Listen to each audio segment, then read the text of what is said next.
that you can do this and you can do that. Well, what's the purpose of Krishna consciousness movement? Oh, to be a good devotee in the temple. Well, yes, that's nice, because even if you in the attitude of ISKCON today, it may take 100 births in ISKCON today to come to the point of view of realizing what is Krishna consciousness movement for. It will take a long time because they're not being told that in the classes. They're being told to observe this as a religion, and then, as Bhagavan said to his disciple, oh, I will take you back to God. Oh, yes. But even the GBC will not make that declaration.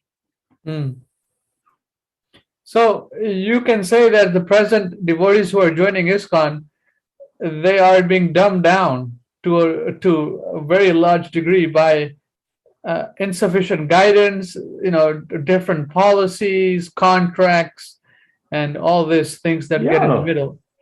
They should take all the GBC minutes, all the results of all the conversations the GBC has had in Mayapur for 50 years, take them and burn them. There may be things that need to be kept, but in essence, discard them. That it has nothing to do with ISKCON of today or tomorrow.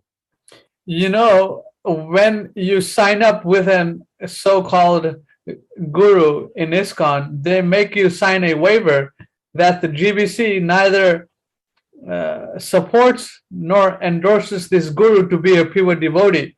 He can fall down at any time, and this by signing this paperwork. They have some paperwork like that where the GBC is not approving them or disapproving them. And also with that paperwork, you have to pledge your allegiance to the GBC as the topmost ecclesiastical authority of ISKCON. Yeah, so that's not going to last very much longer. And we don't need to argue with them. We don't need to tell them you're bad, bad GBC. We don't say you're not even GBC. How can you be bad GBC if you're not even GBC? You're gangsters, mafia. You stole ISKCON being signed right under our nose, right under my nose. They stole ISKCON from Prabhupada, and I didn't take a gun and start shooting him, which would have been a good idea. You see what I mean? Yes, Mohit Prabhu, you wanted to say something. I muted you. I thought you were talking to someone else. But go ahead, Prabhu. Sorry, bro. So is this seriously been signed, Prabhu? You have to sign this document. Yes. And people join ISKCON. If you want to become an initiated disciple of the appointed gurus, yes, you have to sign it. You have to sign it to say that if something goes wrong with the guru, if he runs away with all the money, you are doing it willingly and you won't take any legal action against the society. So it's the real reality which you're getting, right? It's called an escape clause in legal terms, and also release of liability. You're signing away. This happens if you're going to buy a car.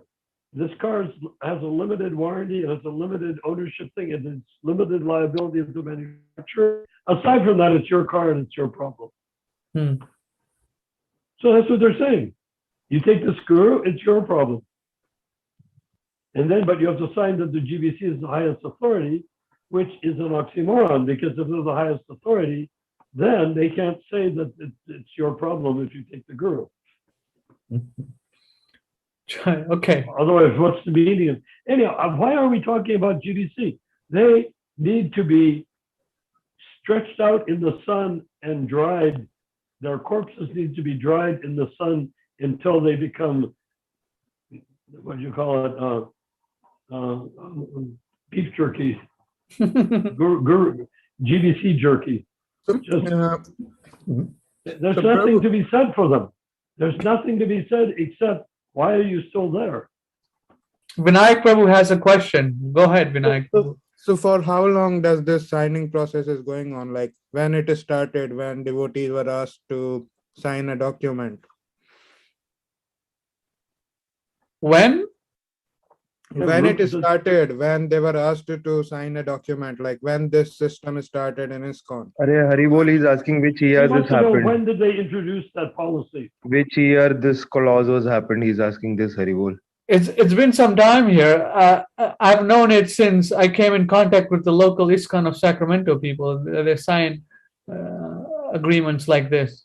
So We'll when say you, a minimum of 10 years, yes, a minimum of 10. probably as part of the settlement of the when the ISKCON Guru Kulis were suing ISKCON and stuff like that. Probably about that time they created 2004. protective language so that if you get into ISKCON, you got in on your own, not because of anybody else. I mean, everyone Yeah, but can. why do it? You see, if we go to the conclusion, why are we concerned? They're thieves. And why are we concerned by the rules that the thieves have created to make sure that the rightful owners never get their plates back again? So, Prabhu, what is the solution for the concerns? What is the concern? What is the solution? Like The solution. for solution the- is very simple. The League for 10K, us, we're the solution. What is our solution? Go back to 1970. Well, what about the GBC? They are after 1970. Not to me, they're not. Not to us. The League of 10K does not recognize the GBC after 1970. You can go to an ISKCON temple, that's fine. They have deities, they have prasadam. Have fun. But if you want the movement to continue, can't do it that way. Exactly what I do, Prabhu. Yeah. So I just Yes, go to Vrindavan, have darsans, for have now, prasadam, and but come back. hopefully because of your participation here, hopefully it indicates that that we will become a voice that people want to hear. See, we're not going to force anybody. We're not going to sue anybody. We don't need to. Krishna consciousness is voluntary membership. What we want to do is to attract people. And we can attract people only when we tell the truth that is sweeter than what they are being fed. So, Prabhu, how will we make sure that people will listen to what we are saying? Like, why would anyone Well, we need to- accept what we are saying? We're working on our website, which will be coming up more and more rapidly in the near future.